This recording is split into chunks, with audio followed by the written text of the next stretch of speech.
not really a scrimmage, but it's kind of go through all the situations, which we've been doing. But to put the uniforms on and have the band there, the scoreboard, that'd be nice. Thursday night. What challenges, if any, are there for the kids with this morning schedule and figuring out their classes and so forth? Well, they don't have to figure out their classes. I think we've blocked out a couple hours in the morning and a couple hours in the afternoon.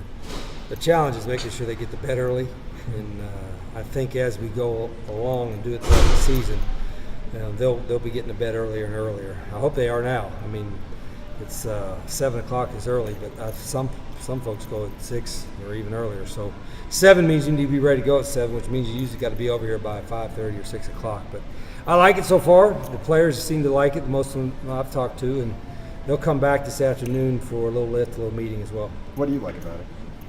Well, the biggest thing I like about it is we get the hard work in early, and then it gives us time in the afternoon, coaches, to watch film. And I kind of didn't, I didn't like waiting around until 6 to practice in camp. And then usually when school starts, we had to do it at 3:30 in the afternoon, which is a little warm this time of year in Tucson. So I think all in all, this is going to work out pretty good. Has J.J. Taylor been everything you expected him to be so far? He's been really good. You knew what he had physically. Just didn't know how quickly mentally a young guy will pick it up. And Coach McGee's done a great job, and he'll play as a freshman. Given that you have Orlando and Nick, who are kind of the 1-2 punch, what kind of role can J.J. carve out for himself? The same as them, pretty much. I think we look for like at least 3 and maybe 4 tailbacks that we can put in, and some of the guys will be better at certain plays than others, and we know that. But J.J. can, there's nothing that he can't do right now in our offense, so he'll play. Has he surprised you in any way? You mentioned the mental side. I mean, I knew he's a sharp guy, and the thing that we knew about when we recruited him, that he is a guy that loved football. Just it was his passion, and we got a lot of guys like that. But JJ was one that you could tell the way he played. In recruiting him, he had an obsession with the game, and that's why he's going to play early. Do you remember recruiting Rod Smith back in the day? I do. I knew he said he picked another school at first. He said. Yeah, he went to a different school. I knew his family, and he was a really good athlete. He was a heck of a basketball player too. And so when he transferred and got him at Glenville, he had to sit out a year. But while he was sitting out a year, I could tell this guy can throw. He was sharp. Rod has a great understanding of the game too. Was he a guy that you could always tell had like a coaching gene? No question. He's the son of a coach. And his uncle was a coach. So, he grew up around sports and was kind of like me in the fact that I think his off-field activities were all centered around sports.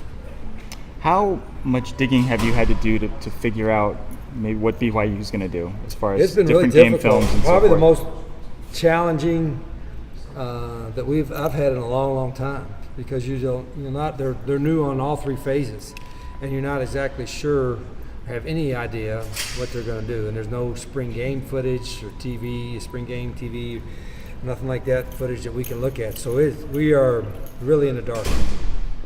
So does that make this a game where in-game adjustments are going to be maybe even more important than usual? Absolutely critical early, and we've got to be able to adjust early. You don't want to wait a half or 3 quarters. So we've got to have a plan for that.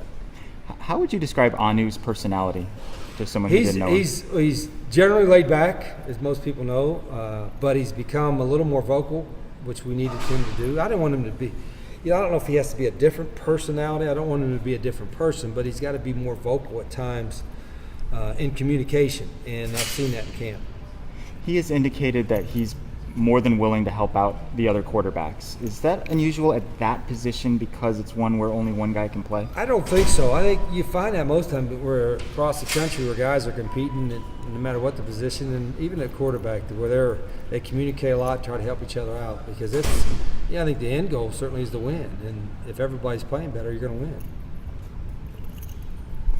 One last thing. BYU hasn't announced who their quarterback is. What challenges does that present to you? Well, they're both really good players. So, obviously Taysom Hill is a guy that's a great threat running, but so is Tanner. So we'll prepare for both of them. But it's kind of hard to prepare for what they're going to do because you don't even have an idea what their schemes are. So, like I said, there's a lot of question marks that we're going to have to figure out pretty soon.